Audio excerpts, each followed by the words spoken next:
Mother's Wish proudly presents Part 3. What is an autism meltdown, really? A 5-part video series to transform your thinking on autism and jumpstart your understanding of the inner lives of autistic individuals.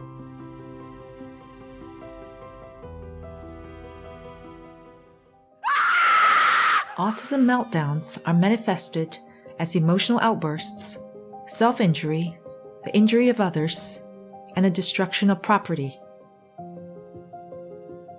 A highly misunderstood phenomenon, meltdowns are often mistaken as mere tantrums by the unknowing outside world. However, due to the nature of the behaviors and their intensity, meltdowns are extremely distressing and disruptive, particularly for caregivers who bear the brunt of them. For them, meltdowns are disproportionate, unprovoked, and senseless. However, such a description represents a point of view from the outside. For autistic individuals, their meltdowns are actually a cry for help when they can't hold back their angst and anxiety anymore. That's when a trigger, however insignificant it can be, can spark off an eruption of overflowing emotions. These meltdowns often take place after the accumulated hours and days of having to suppress their emotions. We often assume that autistic individuals are having good days when there are no meltdowns. But in reality, beneath the surface, they're doing their best to control their emotions until they can't take it anymore. But why do autistic individuals have meltdowns? The answer, in a nutshell, is the double whammy of autism. Number 1, autistic individuals live in a world where they are outnumbered. It's a world that is too loud, too busy, and too social for them, making their every waking moment a constant source of stress. Number 2, they are often misunderstood, even by their loved ones, thus making them the loneliest people in the world. This is why we need to focus on prevention. We need to introduce autistic individuals to nurturing and effective ways of emptying or releasing their emotions on a constant basis. Releasing emotions in small doses on a regular basis makes them far more manageable than meltdowns. Here are 4 prevention strategies.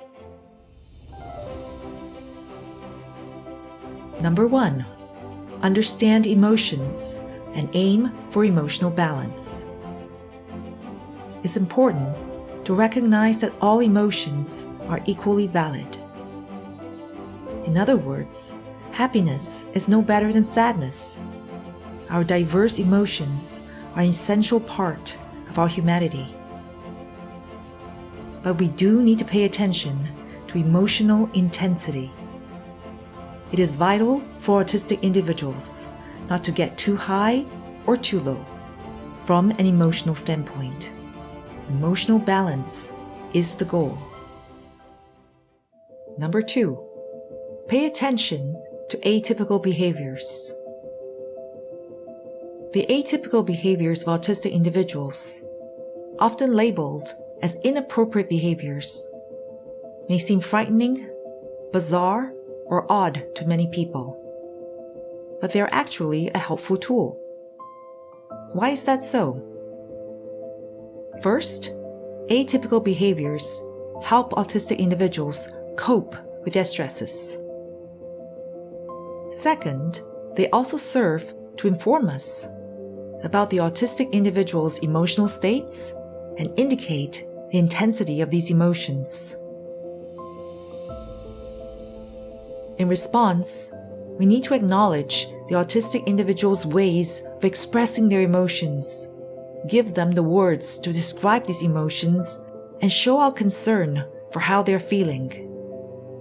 how empathetic we are in our response is vital in making them feel less alone. Number 3. Introduce alternatives for emotional balance. No autistic individual is alike. Experiment with diverse tools and activities. Observe their response with an open mind to see which ones work and which ones don't. Number 4. Be a cheerleader. No one, neither you nor your autistic child, can change overnight. Plant the seeds from a place of love. Step back to observe, and then adapt accordingly. Give them time and space to figure out what works for them. Show them respect for their difference, and refrain from imposing judgment or control. And remember, every time they do something right, acknowledge their effort and celebrate. Don't take anything for granted. But of course, when we're talking about meltdowns, most of us are usually preoccupied with how to handle a meltdown. Our reflex response is to want to put out the fire immediately. This is understandable. Very often, we are worried and afraid that autistic loved ones are hurting themselves, hurting us, and damaging things.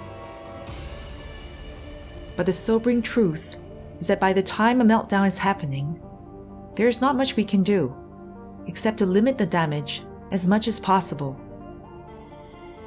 But it's important to realize that the autistic individual who is erupting cannot just stop their meltdown, like turning a light switch on and off.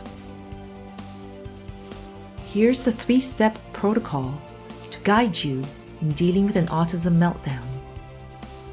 Step 1. Give the autistic individual time and space to simmer down. Maintain a safe distance. You can't help if you get hurt. While you wait, do step 2. Stay calm.